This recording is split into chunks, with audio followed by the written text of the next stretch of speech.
তাই ছেলেদেরকে একটু প্র্যাকটিস করালাম আজকে।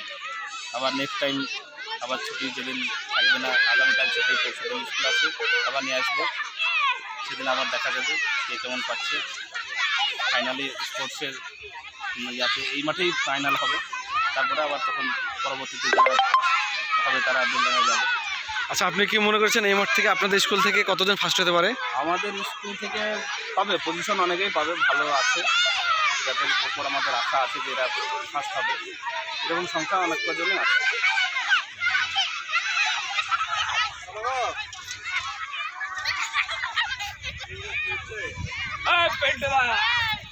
ইনি হচ্ছে এমডি নাসিরউদ্দিন, পশ্চিমপাড়া স্কুলের মাস্টার। আপনি আপনার সম্পর্কে কিছু বলেন এবং আপনার স্কুলের বাচ্চাদের সম্পর্কে কিছু বলুন। আমার সম্পর্কে স্পোর্টস আমাদের কী বলে সার্কুলের নোটিফিকেশন এসছে, শুরু হয়েছে, তার জন্য আমরা করাচ্ছি। একটা সিলেকশন প্রসেস চলছে আর কি, এই আর কি, তার জন্য মাঠে এসেছি। এই মাঠে আমাদের ফাইনাল হবে। এই মাঠে ফাইনাল হওয়ার জন্য আপনি কতটা খুশি? অবশ্যই আমরা চাইছিলাম এটা, এবং দেখছি সবাই মোটামুটি এটাই রিকমেন্ড করেছে, তার জন্য আমি আমার পক্ষ থেকে আমার গ্রামের মাঠ আমি অবশ্যই খুশি হব। আপনি কি মনে করছেন স্যার এই মাঠে? বেলডাঙার টপ মাঠ এটা, এই টপ মাঠে খেলা সিলেকশন হওয়ার জন্য আমরা খুব খুশি, এবং ছেলেমেয়েরাও এই মাঠে খেলে আনন্দ পাবে।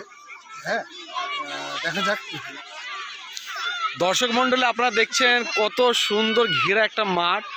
এটাকে বলা হয় কাপাসডাঙ্গা নোনাগাড়ি মাঠ। চারিদিকে বাউন্ডারি আছে।